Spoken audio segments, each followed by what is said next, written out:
Assalamualaikum warahmatullahi wabarakatuh. Alhamdulillahirabbil alamin.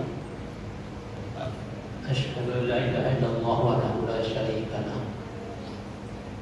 Wa asyhadu anna Muhammadan abduhu wa rasuluhu la nabiyya ba'dah. Wa qala Allah ta'ala fil Qur'anil Karim. A'udzu billahi minasy syaithanir rajim.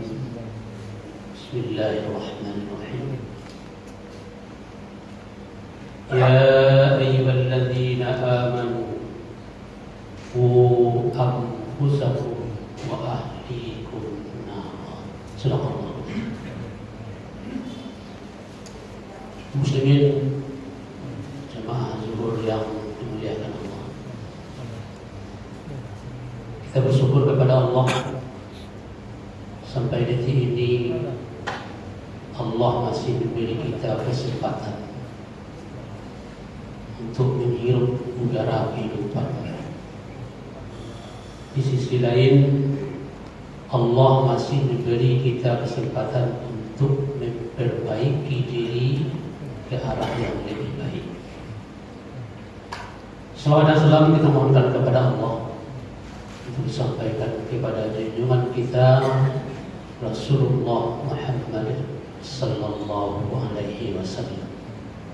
Allahumma shalli ala Muhammad wa ala ali Muhammad. Bapak-bapak dan ibu-ibu jemaah yang dimuliakan Allah, Allah berfirman dalam surah At-Tahrim ayat 6. Wahai orang-orang yang beriman, peliharalah dirimu dan keluargamu dari siksaan api neraka.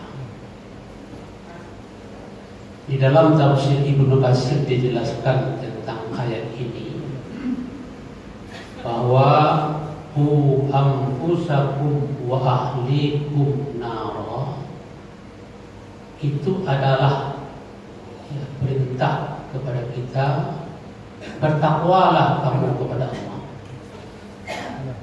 dan suruhlah keluargamu untuk bertakwa kepada Allah.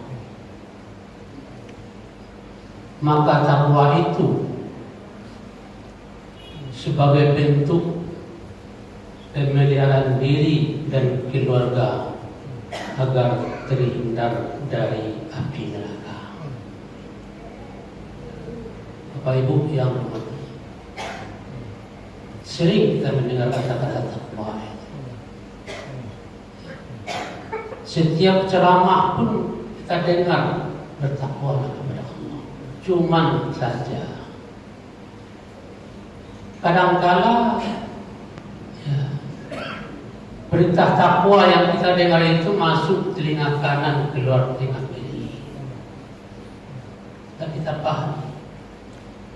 Padahal takwa itu memelihara diri, memelihara ucapan yang akan kita ucapkan, memelihara segala tingkah laku kita, perbuatan kita, agar tidak tergelincir kepada hal-hal yang Allah murka.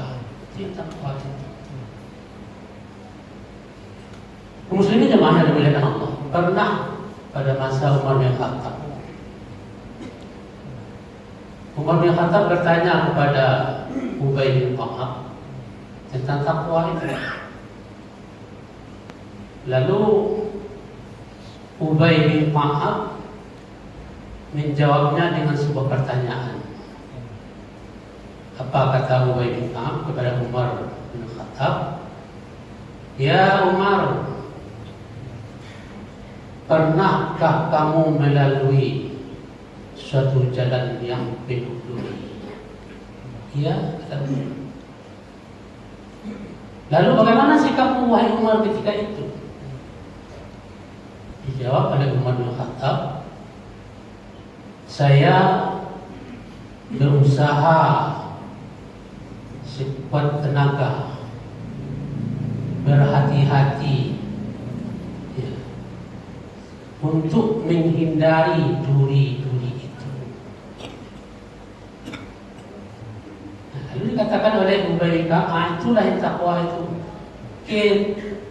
Kerja keras dan usaha itu takwa.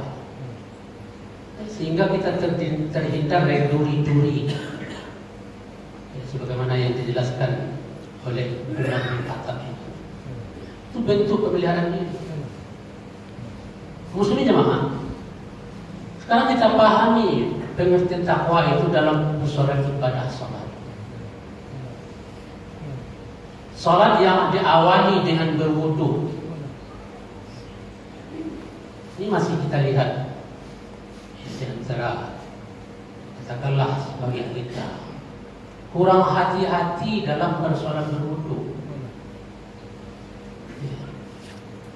Kita tahu bahwa anggota wudu itu yang pertama itu muka.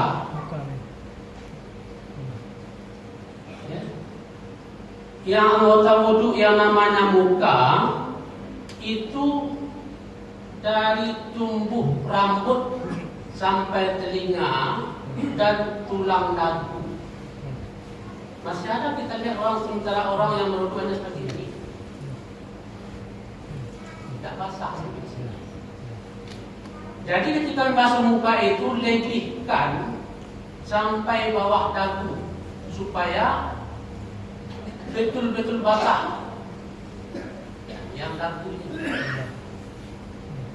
Nah, itu yang pertama.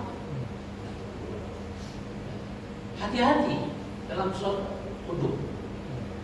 Kemudian yang masih saja kita lihat, ada orang berwudu itu ketika membasuh tangan tergesa-gesa seperti kita tahu.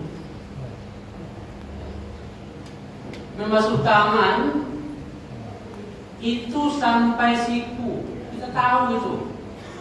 Ya. Di TK pun belajar, di SD belajar membasuh tangan sampai siku. Namun dalam prakteknya masih ada kita lihat orang yang membasuh tangan dalam berwudu itu kadang-kadang sepele aja.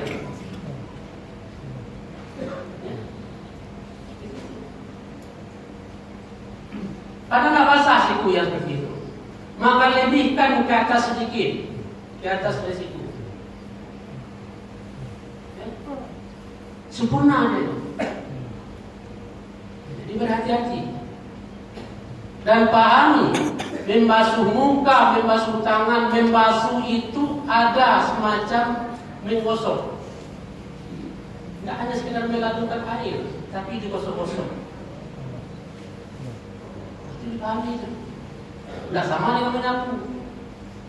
Menyapu sebagai kepala, kita ambil air. Berarti tidak air dituangkan ke kepala begini. Itu membasuh. Beda dengan menyapu. Nah ini perlu dipahami itu. Jangan tergesa-gesa membasuh tangan. Lebihkan ke atas sedikit supaya sempurna. Dan sering terjadi juga ketika membasuh kaki. Seringkali tertinggal bagian belakang mata kaki ada cekungan itu. Itu kalau tertinggal tidak sah wudu. Karena pada masa Rasulullah, seorang sahabat masuk ke masjid selesai berwudu, sampai di masjid nampak oleh Rasulullah di punggung kakinya sebesar kuku tidak basah. Lalu kata Rasulullah, ulang kembali wudumu, kata Rasulullah.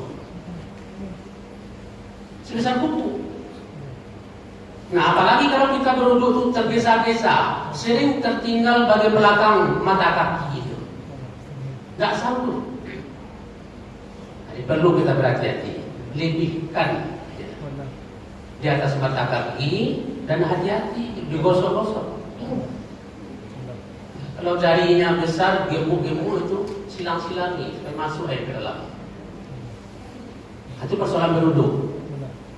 Berikutnya, kita sholat itu menutup aurat. Ini sering terjadi di kaula muda. Yang tua pun pernah juga kita lihat. Orang yang suka memakai celana jin, lepis, bukan tak boleh, boleh. Kan trennya anak muda sekarang pakai celana lepis, robek di atas lutut. Tren itu mahal itu belinya. celana yang seperti itu, yang robek di atas lutut itu di bawah sholat terbuka orang itu. Hati-hati, tidak sah salat kita. Apakah dilarang pakai celana lepis? Tidak. Kemudian orang yang pakai celana lepis atau celana jin itu sering juga kita lihat, ya, cocoknya pakai baju kaos. Nah, sering kita lihat orang pakai celana jin itu melorot ke bawah. Pasukan pambu ketika kita kalau cow pakainya, nggak sadar sih loh. Kepala mobil celana jin itu murahnya tak kalau cow di belakang. Nah, ketika ruku nan selawat kalau cow ke bawah nan baju kaos naik kate. Ana nampak. Kalau kami lebih tinggi nampak usang-usang, nampak ujung bumi. Orang itu. Nah, ini yang perlu berhati-hati. Ya, awak dan tunggi semuanya tapi tidak diterima. Berat. Nah, selanjutnya dalam sholat persoalan tumak nina. Banyak kita lihat di orang yang tidak melakukan tumak nina. Sudah saja. Ketika ruku, Allahu Akbar, seolah-olah dia baca ruku itu sambil turun. Allahu Akbar, subhana rabbiyal azim wa bihamdi. Alun sampai ruku ada lum data punggung jaga palonyo lah nanya kata. Sami Allahu liman hamidah. Tak ada cuma ini. Telah data punggung jaga palong, berdiam sejenak sambil membaca ruku itu yang tumaninah. Ini sering terjadi orang-orang yang melakukan sholat sunat kena sendirian. Ya, sering terjadi itu. Sujud pun seperti itu. Seruput contoh ayam. Allahu Akbar. Alun sampurno sujudnya duduk balik. Tidak itu mana. Nah, pada masa Rasulullah terjadi orang seperti itu. Ketika dia selesai berwudu masuk masjid lakukan sholat 2 rakaat, nampak oleh Rasulullah. Selesai sholat disuruh oleh Rasulullah, wahai fulan, kamu ulang kembali sholatmu, kata Rasulullah. Ulang balik. Nah, sudah sholat 2 rakaat, dikecekkan oleh Rasulullah balik, ulang lagi sholatmu, kata Rasulullah. Ulang balik waktu itu juga. Baru untuk kesekian kalinya baru mengaku, ya Rasulullah, kau kali suruh kau sembahyang balik kalau dia 7 baru Rasulullah di masalah kau.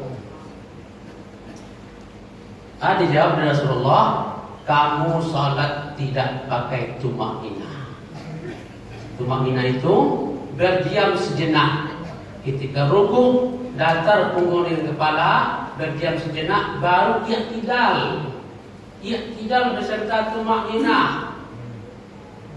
Kadang-kadang seperti agak lainnya suci oleh Allahu Akbar. Tak ada tumakninah. Tak sah solat. Nah, ini masih banyak kejadian seperti itu. Perlu dipahami. Mudah-mudahan nampaknya penyambung. Assalamualaikum warahmatullahi wabarakatuh.